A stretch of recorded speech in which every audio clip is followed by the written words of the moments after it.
ಬೆಂಗಳೂರು ನಗರಾಭಿವೃದ್ಧಿ ಸಚಿವರಾಗಿ, ನೀರಾವರಿ ಸಚಿವರಾಗಿ ಸಭೆ ಮೇಲೆ ಸಭೆ ನಡೆಸ್ತಾ ಇದ್ದೀರಿ ಸರ್. ಇವತ್ತಿನ ಬಜೆಟ್ ನಿಮಗೆ ತೃಪ್ತಿ ತಂದಿದೆಯಾ ಅಂತ? ಅತಿ ಹೆಚ್ಚು ಸಂತೋಷ, ಅತಿ ಹೆಚ್ಚು ತೃಪ್ತಿ, ಅತಿ ಹೆಚ್ಚು ಸಮಾಧಾನ ತಂದಿದೆ. ರಾಜ್ಯ ಜನತೆಗೂ ಕೂಡ ಸಮಾಧಾನ ತಂದಿರುವಂಥ ಒಂದು ಬಜೆಟ್. ಪಾಪ ವಿರೋಧ ಪಾರ್ಟಿಯವರು ಟೀಕೆ ಮಾಡಲೇಬೇಕಲ್ಲ, ಯಾಕೆಂದರೆ ಅವ್ರಿಗೇನು ಕೊಡೋಕ್ಕಾಗಲ್ವಲ್ಲ. ನಮಗೆ ಕೇಂದ್ರ ಸರ್ಕಾರದಿಂದ ಒಂದು ಕಾರ್ಯಕ್ರಮನೂ ನಮ್ಗೆ ಕೊಡೋಕ್ಕಾಗಲಿಲ್ಲ, ಒಬ್ಬರು ಎಂ ಪಿನೂ ಮಾತಾಡೋಕ್ಕಾಗಲಿಲ್ಲ, ಸೆಂಟ್ರಲ್ ಮಿನಿಸ್ಟ್ರು ಮಾತಾಡೋಕ್ಕಾಗಲಿಲ್ಲ.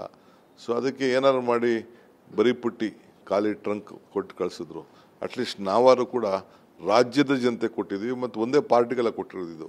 ಇಡೀ ರಾಜ್ಯದ ಎಲ್ಲ ವರ್ಗದ ಜನರು ಕೂಡ ಈ ಬಜೆಟನ್ನು ನಮ್ಮ ಮುಖ್ಯಮಂತ್ರಿಗಳು ಹಂಚಿದ್ದಾರೆ. ಆದಾಯ ಹೆಚ್ಚಿದೆ, ಜನರ ನೆಮ್ಮದಿ ಇರ್ತಾರೆ. ಇನ್ನೊಂದು ಸರ್, ಸಾಲದ ಹೊರೆ ಬಿಟ್ಟು ಹೋಗಿದ್ದಾರೆ, ಸಾಲದ ಹೊರೆ ಹಾಕ್ತಾ ಇದ್ದಾರೆ ಅಂತ ಆರೋಪ ಮಾಡ್ತಾ ಇದ್ದಾರೆ ಸರ್ ಬಿಜೆಪಿನವರು. ಈಗ ಸೆಂಟ್ರಲ್ ಗೌರ್ಮೆಂಟು ಮೋದಿಯವ್ರದ್ದು ಎಷ್ಟು ಸಾಲ ಇದೆ ಅಂತ ಅದು ಲೆಕ್ಕ ಹಾಕಿ. ನೀವು ಬೇರೆ ಸ್ಟೇಟ್ BJP ಗೌರ್ಮೆಂಟ್ ಎಷ್ಟು ಸಾಲ ಇದೆ ಅಂತ ಲೆಕ್ಕ ಹಾಕಿ. ಸಾಲ ವ್ಯವಹಾರ ಮಾಡೋದೇ ದುಡ್ಡು ಬ್ಲಡ್ ಎರಡು ಸರ್ಕ್ಯುಲೇಟ್ ಆಗ್ತಾ ಇರಬೇಕು, ಹಾಗೇನೆ ಮನುಷ್ಯ ಆರೋಗ್ಯವಾಗಿ ಇರ್ತಾರೆ. ಹಂಗೆ ಸಾಲ ತೆಗೆದುಕೊಳ್ಳಲೇಬೇಕು. ಸಾಲ ಯಾಕೆ ತೆಗೆದುಕೊಳ್ತಾ ಇದ್ದೀವಿ ಅಂದರೆ ಪ್ರತಿ ವರ್ಷ 10% ಎನ್ಹಾನ್ಸ್ಮೆಂಟ್ ಆಗ್ತಾ ಇರ್ತದೆ. ಯಾವುದೋ ಒಂದು ಪ್ರಾಜೆಕ್ಟ್ ಮಾಡಬೇಕು ಅಂತ ಇದ್ದರೆ, ಈಗ ನಾನೇನಾದ್ರು ಈಗ ಹಿಂದೆ ಪೆರಿಫೆರಲ್ ರಿಂಗ್ ರೋಡು ಹಿಂದೆ 2007 ಆಯಿತು. ಅವತ್ತೇನಾದ್ರು ಮಾಡಿಬಿಟ್ಟಿದ್ರೆ ಒಂದು 4-5 ಸಾವಿರ ಕೋಟಿ ರೂಪಾಯಿ ಮುಗಿದೋಗಿತ್ತು. ಇವತ್ತು 27,000 ಕೋಟಿ ಆಗ್ತಿದೆ. ಲ್ಯಾಂಡ್ ಪ್ರೈಸ್ ಎಲ್ಲ ಜಾಸ್ತಿ ಆಗಿಬಿಟ್ಟಿದೆ.